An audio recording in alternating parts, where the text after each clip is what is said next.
Y esta tarde tenemos una visita de lujo, 3 visitas de lujo en La Vida en Violeta. Tenemos a Alicia Lucero de Ganslen. Hola Alicia, muy buenas tardes. Hola, ¿qué tal? ¿Cómo estás? Encantada de tenerlas a ustedes. Y Jessica Gutiérrez, ¿cómo estás? Buenas tardes. Buenas tardes, muy bien, contenta de visitar tu programa y poder acceder a todos tus oyentes. Y también a Fabiola Ávila, que viene acompañando a Alicia y a Jessica. Hola Fabiola. Hola, buenas tardes. Muy bien, hoy como ustedes saben, el tema es mujeres y discapacidad. Porque bueno, yo evidentemente nací con miopía. A los 6 años yo comencé a usar lentes, que también me acuerdo que me costó, ¿no? Pero bueno, eso pasó. Ahora de pronto, a los 58 años, que se me desprende la retina cuando no sabía de qué se trataba, qué pasaba con esto, primero de mi ojo izquierdo, donde me operaron. Bueno, fue también todo bastante crítica la situación porque se demoró mucho mi cirugía, llegar a la cirugía. Y después ya pasó lo mismo con mi ojo izquierdo, que pude tener la oportunidad de ir a la escuela Braille, donde hice la rehabilitación como adulta, ¿no? Era una escuela, una escuela para niños. Pero bueno, la directora vio mi situación de que yo había perdido el trabajo a causa de haber perdido la vista, y bueno, dijo que inmediatamente fuera, y ella acomodó las cosas de tal manera de que yo comencé mi rehabilitación. Y así, poco a poco, con mucha ayuda de parte de mi familia, de amigos también, y de esta gente maravillosa de la escuela Braille, yo pude saber que podía volver a ejercer mi profesión, que bueno, amo mi profesión. Entonces tenemos que decir, perdón que te interrumpa, sí. Alicia, tenemos que decir que Alicia es licenciada en nutrición de la Universidad de Córdoba y aparte se desempeña en el Centro Integrador Comunitario de Alto Comedero sector B6. Exacto, B6, sí. También llamado Copacabana. Sí. Bueno, allí yo actualmente, gracias a todas estas etapas que fui viviendo, pude finalmente, pudieron entender las autoridades de que de pronto lo mío no era porque yo había querido dejar mi posgrado, sino que había sido una situación de salud la que me lo había impedido, y que en este proceso de adaptación yo pude volver a retomar, a encontrar, digamos, las herramientas para poder continuar con mi trabajo. Yo actualmente atiendo pacientes, tengo generado todo un sistema de proformas, ¿no es cierto?, de dietas que voy adaptando. Es más, el paciente va leyendo y yo le voy explicando, o sea, yo no puedo leerlo. Sí tengo, digamos, toda la parte de en computación, ¿no es cierto?, la adaptada, la computadora con los programas adecuados para esto. Y bueno, también doy talleres, es más, hasta talleres de cocina, porque ser una mujer empoderada, de pronto creo que tiene mucho que ver con la personalidad y la resiliencia, ¿no? Fue dando todas esos secretitos de cómo hacer, de las ideas, de cómo poder resolver situaciones difíciles, ¿no?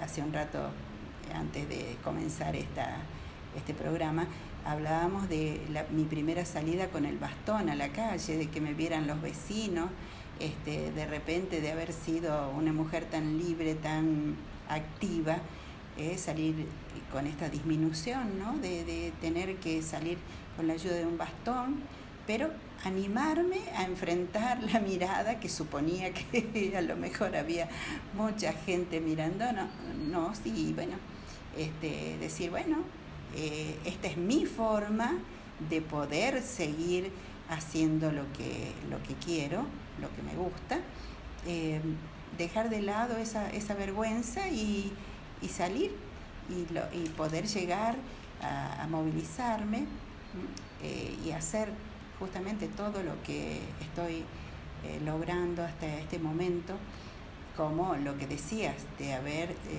podido formar este grupo que nos permite ser, juntamente con instituciones con mucha experiencia, ¿no es cierto?, lograr armar y estar como co-organizadoras de un evento como este, ¿no es cierto?, de este encuentro regional NEA y NOA de mujeres con discapacidad.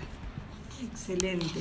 Mil gracias, Alicia. Vamos a seguir ahora. Realmente lo que nos has contado es hermoso y es muy inspirador. Y yo sé que mucha gente que no tiene ninguna disminución va a decir qué maravilla, qué actividad, qué vocación de empoderamiento y de resiliencia. A Jessica, que es estudiante de licenciatura de Psicología en la Universidad Católica de Santiago del Estero y además es coach ontológico. Jessica Gutiérrez, cuéntanos tu experiencia, por favor. Bueno, la verdad es que escuchando a Alicia también he coincidido en varios puntos, esto de haber perdido la vista tan espontáneamente. Yo nací prematura, nací a los 7 meses, lo que llevó a que tuviera que estar en incubadora por un tiempo prolongado, lo que si bien tuvo aspectos beneficiosos para mi salud, también otros que me dieron una predisposición a lo que es el desprendimiento de retina.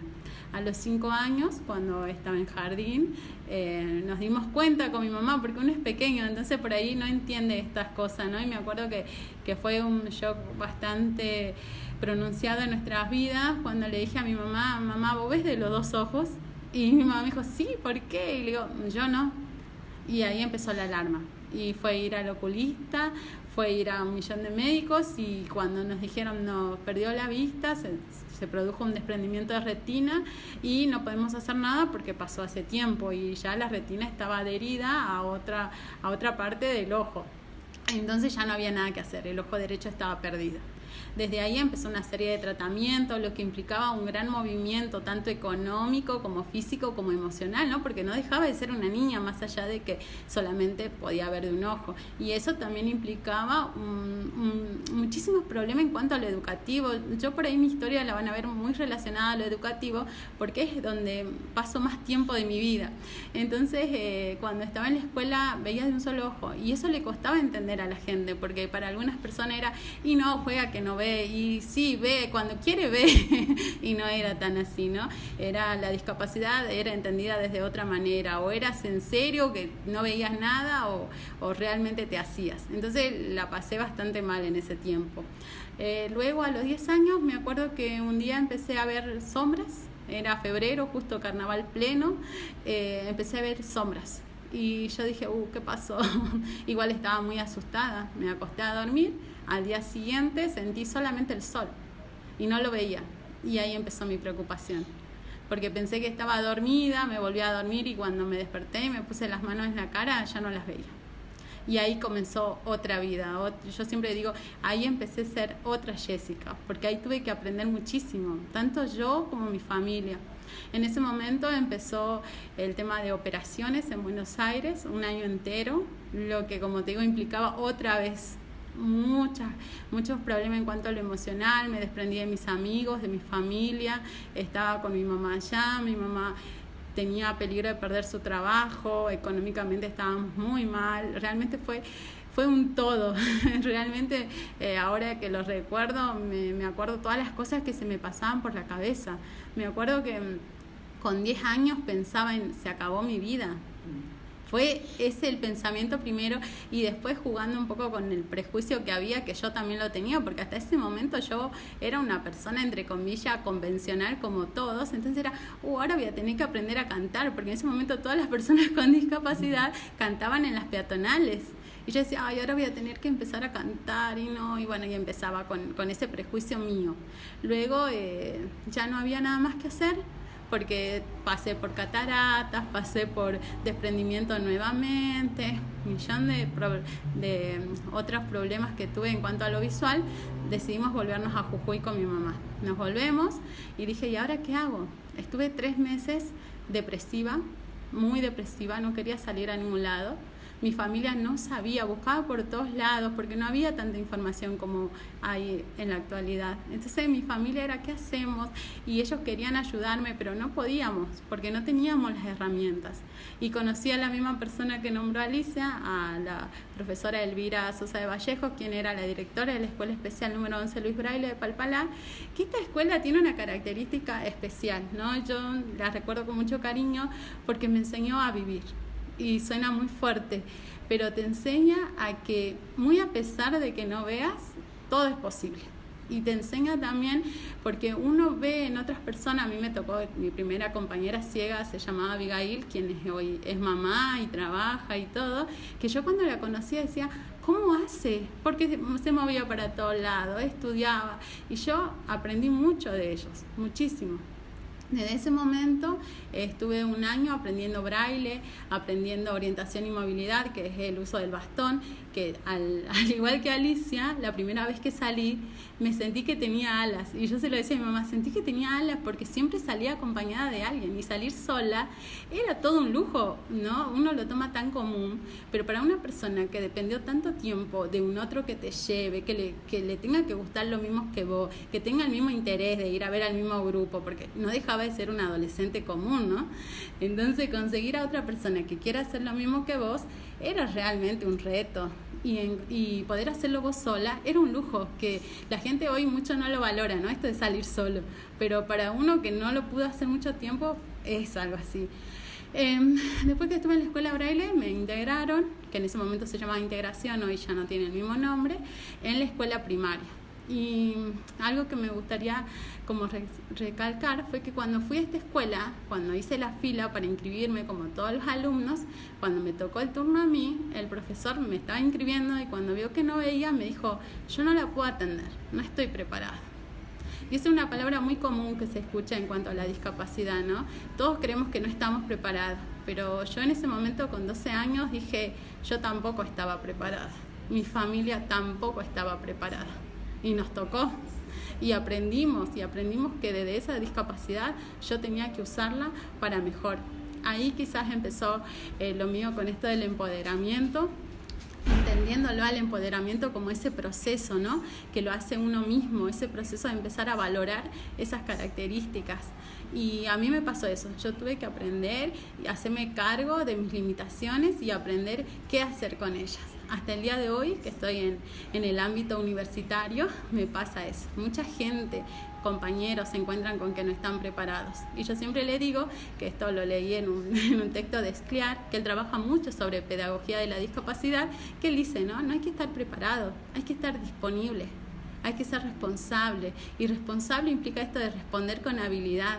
Y yo a ellos siempre les digo, ustedes nunca van a estar preparados, yo no voy a estar preparada. Hoy en el grupo de Mujeres Derribando Barreras, que más adelante vamos a hablar, nos toca también convivir con personas con discapacidad motora, con personas sordas, y uno dice, no, y sí, si sos ciega vas a entender, y no, nosotros también nos encontramos con muchos prejuicios, nos encontramos con que no sabemos cómo comunicarnos, pero sin embargo, como siempre le decimos en el grupo, queremos estar disponibles ante esa realidad que se presenta diferente, pero no deja de ser igual a nosotros, y entender esa diferencia como algo que va a magnificar al grupo, que le va a dar otra importancia.